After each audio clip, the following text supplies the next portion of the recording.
اس کی چند قسموں کے اوپر بات کروں گی. اس کی ایک قسم ہوتی ہے نظر بندی. جیسے بعض اوقات کچھ شعبدہ باز جو ہوتے ہیں اپنے ہاتھ کی چالاکی سے ایسا کام کرتے ہیں کہ عام لوگوں کی نظر اس کو دیکھ نہیں سکتی. کسی مثلا تھیلی میں سے کبوتر نکال دیں گے. ایک شعبدہ باز نے ایک ہیلی کاپٹر کو غائب کیا جبکہ پورے مووی کیمریز لگے ہوئے تھے اور ایک ایک چیز کو ریکارڈ کر رہے تھے، لیکن وہ لوگوں کی نگاہوں سے اوجھل کر دیا اس نے. یہ جسے زندہ مرغی کی گردن الگ کر کے وہ کسی کو دکھا رہے تو مرغی نیچے زندہ تھی ابھی اور گردن الگ کسی کو دکھائی جا رہی تھی. یہ ایک بچے کو ایک تھیلی میں رسیوں کے ساتھ باندھا، اوپر چادر ڈالی تو دیکھا تھوڑی دیر کے بعد وہ بچہ جو ہے وہ کرسی پہ بیٹھا ہوا تھا. یہ چھوٹے چھوٹے پیپر کے پیسز کھا کے اور بہت بڑا سا کاغذ باہر نکالا، جسے ہاتھ کے اندر سے کوئی رومال نکال لیا، اور بسا اوقات کسی چیز میں ایک بچے کو ڈالا تو دوسری طرف سے مرغا نکالا، یعنی ظاہر میں کچھ اور تھوڑی دیر میں کچھ اور تبدیل. بہت سارے تو ٹرکس ہوتے ہیں، لیکن کچھ چیزیں ایسی ہیں کہ جو نظر بندی کہلاتی ہیں، اور اس کا ذکر قرآن پاک میں بھی ہے. یعنی جادوگر ایک ایسا خیال ڈالتا ہے لوگوں کے ذہنوں پر کہ جس سے انہیں اشیاء کی حقیقت کچھ اور نظر آنے لگتی ہے. مثلا جب موسیٰ علیہ السلام کا مقابلہ فرعون کے جادوگروں کے ساتھ ہوا تو انہوں نے کیا دیکھا؟ موسیٰ علیہ السلام نے کہ جادوگر جو بھی رسیاں اور لاٹھیاں لائے وہ ساری کی ساری سانپوں میں تبدیل ہو گئی. اس کے بارے میں قرآن پاک میں آتا ہے سحروا اعین الناس، انہوں نے لوگوں کی آنکھوں کو مسحور کر دیا، نظر بندی کر دی. پھر اس میں نظر بندی کے علاوہ خیال پر اس طرح اثر انداز ہو جاتا ہے ایک شخص کہ چیز کچھ سے کچھ نظر آنے لگتی، یعنی قوت خیال سے کام لیا جاتا ہے. ٹیلی پیتھی کا بھی آپ نے سنا ہوگا کہ آپ خیالات کے ذریعے دوسرے کو میسج بھیجتے ہیں کہ وہ آپ کی طرف متوجہ ہو. تو ہپنوٹائز کر کے بسا اوقات دوسرے کے ذہن پہ ایسا اثر ڈالا جاتا ہے کہ وہ کسی بھی چیز کے بارے میں اپنی رائے تبدیل کر دیتا ہے.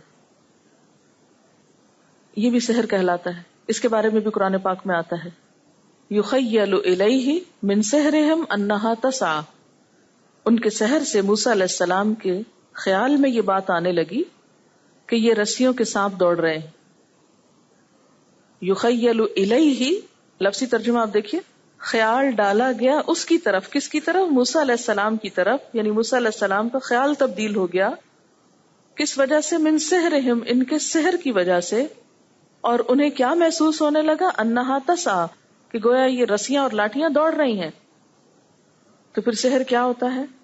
کسی کے خیال پر اثر انداز ہو جانا.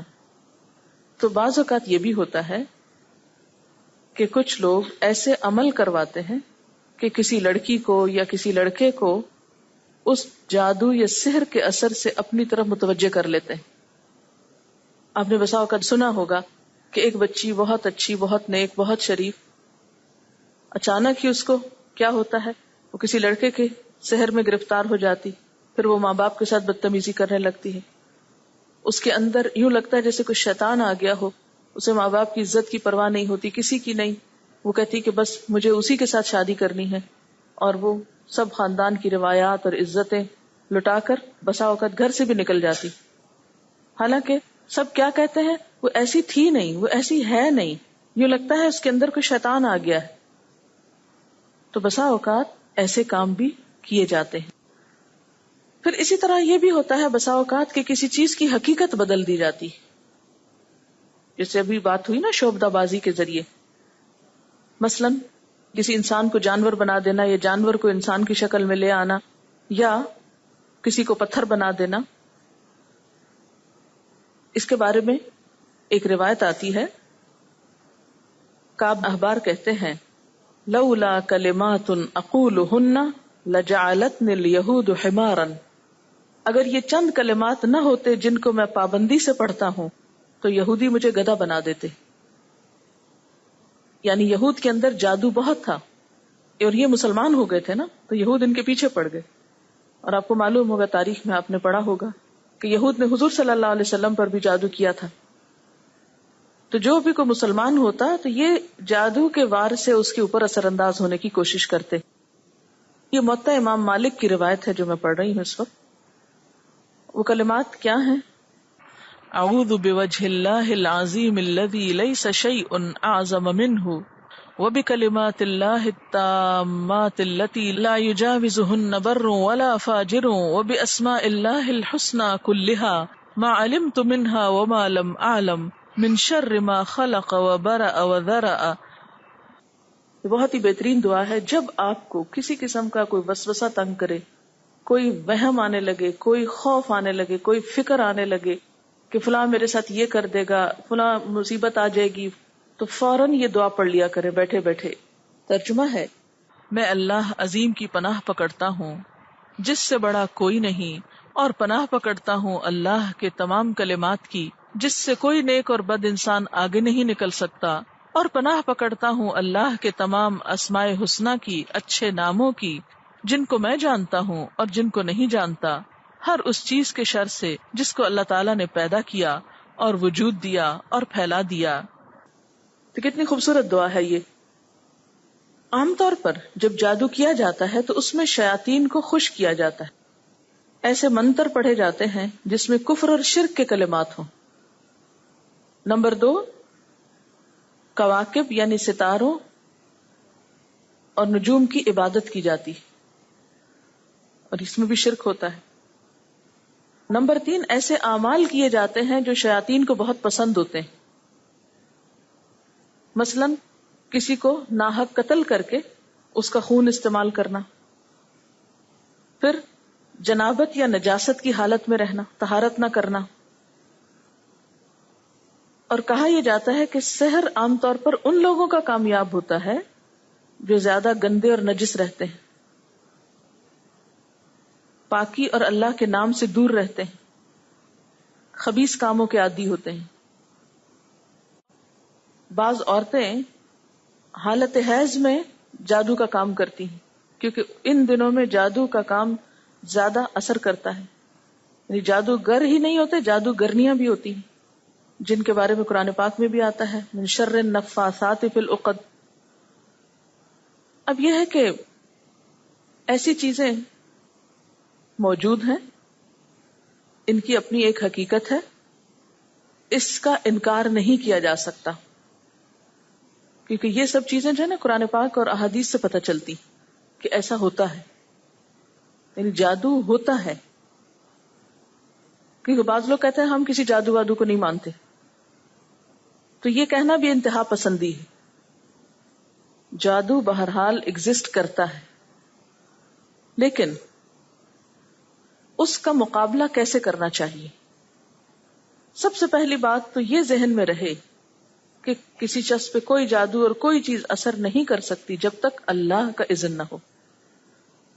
کوئی چیز کسی کو نقصان نہیں دے سکتی جب تک کہ اللہ کا اذن نہ ہو.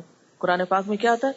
وَمَا هُمْ بِضَارِّينَ بِهِ مِنْ أَحَدٍ إِلَّا بِإِذْنِ اللَّهِ. کسی کو وہ نقصان نہیں دے سکتے جادوگر جب تک کہ اللہ کا اذن نہ ہو. اس لیے اس بات پر ہمیشہ یقین رکھیے، ایمان رکھیے، اعتماد رکھیے، اور کسی جادو سے مت گھبرائیے اور نہ خوف کھائیے اور نہ پریشان ہوئیے اور نہ ایکسپلائٹ ہوئیے کہ کوئی آپ پر جادو کر دے گا تو آپ اس کے زد میں آ جائیں گے اور آپ اس کا شکار ہو جائیں گے، یا جادو کی وجہ سے کوئی آپ کا نقصان کر دے گا. ہرگز نہیں، اگر اللہ نہیں چاہے گا. اس لیے پھر اس سے بچاؤ کا طریقہ کیا ہے، اس کا توڑ کیا ہے، اس سے حفاظت کیا ہے؟ کیونکہ جادوگر تو دشمن ہے. اس سے بچاؤ کیسے ہوگا، اس سے حفاظت کیسے ہوگی؟ نمبر 1، اللہ تعالی کے احکامات کو مانا جائے. نماز نہیں پڑھتے تو نماز پڑھیے، روزہ نہیں رکھتے تو روزہ رکھیے، زکوٰۃ نہیں دیتے زکوٰۃ دیجیے. نمبر 2، تمام حرام کام چھوڑیے. جن چیزوں کو اللہ نے حرام قرار دیا ہے، زنا ہے، شراب ہے، سود ہے، ان چیزوں کو چھوڑنا ہوگا. نمبر 3، تمام صغیرہ کبیرہ گناہوں سے معافی، توبہ، کیونکہ ان اللہ یحب التوابین ویحب المتطہرین. بے شک اللہ محبت رکھتا ہے توبہ کرنے والوں سے اور پاک صاف رہنے والوں سے. تو گویا تمام گناہوں سے بھی توبہ اور تمام نجاستوں سے بھی پاکیزگی، پاک صاف رہنا شروع کیجیے. صحیح طور پر طہارت، صحیح طور پر اپنے بالوں کی صفائی، ہر قسم کی ظاہری اور باطنی نجاستوں سے بیزاری. کیونکہ جادو وہاں زیادہ اثر کرتا ہے جہاں گندگی ہوتی، کیونکہ گندگی سے اٹھتا ہے تو گندگی پہ ہی جاتا ہے. تو جو لوگ صاف ستھرے رہتے ہیں، وضو کرتے ہیں، نماز پڑھتے ہیں، اللہ سے توبہ استغفار کرتے ہیں، ان پہ جادو نہیں اثر کرتا، یا اس کے چانسز بہت کم ہو جاتے. پھر اسی طرح قرآن پاک کا پڑھنا، اور خاص طور پر سورۃ البقرہ کا پڑھنا، کہ جس گھر میں یہ سورت پڑھی جاتی ہے اور خاص طور پر شروع اور آخر کا حصہ، تو وہاں پر جادوگروں کا زور نہیں چلتا، وہ ہر چیز سے حفاظت کے لیے کافی ہو جاتی.